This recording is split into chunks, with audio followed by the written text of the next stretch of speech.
My video for April the 30th, 2019 is video number 3071. The title is Neutrality in the Face of Injustice is Insane. Yes, I've been exploring spiritual practices and religious traditions most of my life. If I've learned anything, I've noticed that most of us treat our religion, even if it's non-religious, as absolute truth.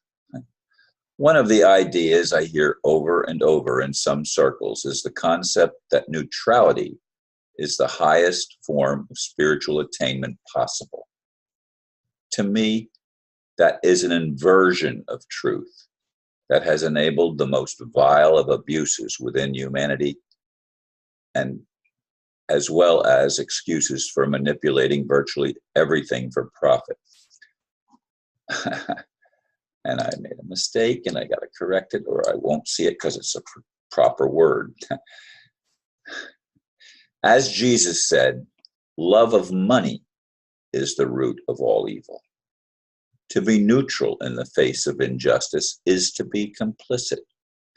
It's because so many refuse to take a positive stand that the dark side of humanity rises to power positions in both religion and politics. But we're not supposed to talk about those things. That's insane to me. It is akin to putting our heads in the sand as if that will solve the problems. Yes, I keep coming back to the same thing because the circles that I'm in, many of the metaphysical groups and many in the metaphysical community that I associate with teach this thing of neutrality as if it's some, when it does, neutrality to me means it doesn't matter what happens. It's all just an illusion anyway. That's what I keep hearing. It's just an illusion, so it doesn't matter. Tell that to the people that are abused, the people that are suffering at the hands of tyrants around the world. I mean, it goes on all the time.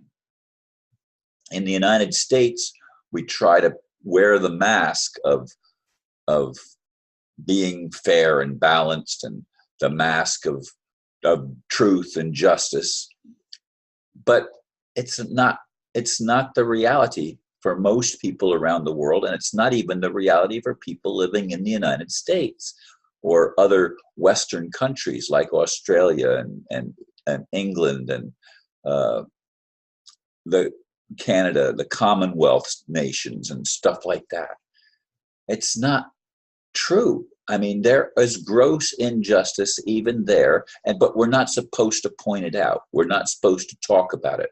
We're not supposed to make note of the fact that our courts are privately owned corporations, that our towns and townships and villages and all of these are privately owned for-profit corporations, mostly by foreign investors from the House of Rothschild and other players.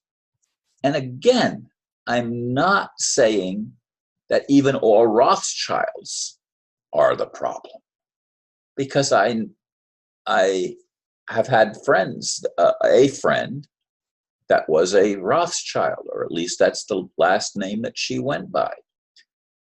So it isn't, a label does not apply to everyone that might have that label as a nationality or as a religion or as even a political persuasion, because even within the political groups, there are differences from one individual to another.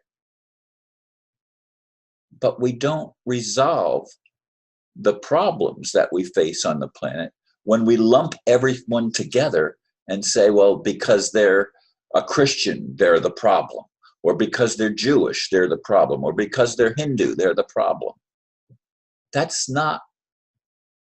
may seem like neutrality because we're not putting the blame on a group, but we are, when we put a blanket label on everybody in a group, as if the group is the problem.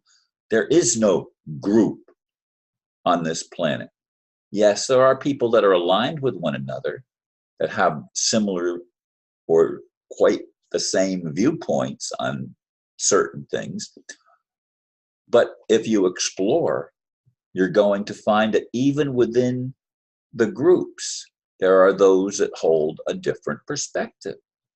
Perspectives is what we have. We each see the world through our own experience, through what happens to those in our environment. What happens to our families? What happens to those that we care about? What happens to those that we go to school with, or go to church with, or go to the synagogue with? What happens to them? We're all different. We don't all have the same experience. We don't all have the same viewpoint. Neither can we. We are individuals. And yet there are people that say, but we're not individuals. That's an illusion. Individuality itself is an illusion. Well, is it? It's the experience that we each have when we're born on this planet. And it's been the experience that we've had going back as many generations as you choose to go back. We're still individuals.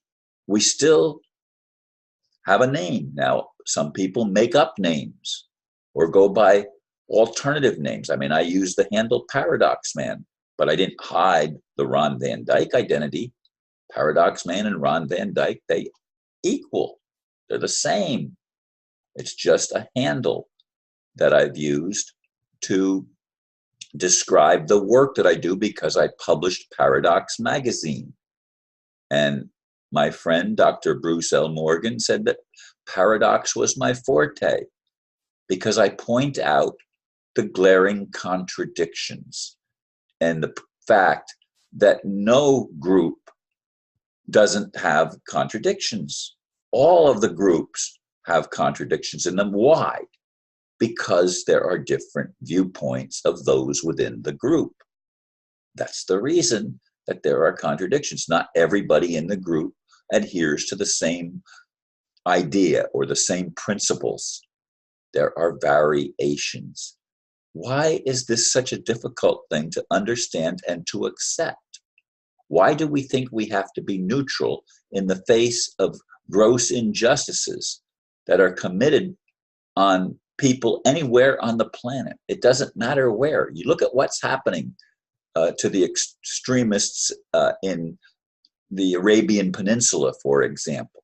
Look at some of the things that are happening there, because that branch of Islam has become very separatist and very violent. But it's not just them. It's not just that extreme. There are extremes in Christianity. There are extremes in the Muslim faith, the Jewish faith, the Hindu faith, the Buddhist faith, the atheistic faith, if you want to call it that. There are always going to be individual perceptions based on individual experience, because we are individuals. Now, are we also a collective? Yes, we are. We're connected to the whole, even as individuals. And we need to recognize that connection. We need to realize the fact that we're all part of each other, even as individuals. These things may seem complicated, but it's simple to me. We can't keep butting heads with each other and expect to resolve the problem. We have to be willing to listen. And most important of all, as I keep saying, we have to learn to love others as we love ourselves, which means to give others the same latitude as we give ourselves in forming our opinions. Anyway, folks, thank you once again for listening, and I appreciate your comments. Namaste.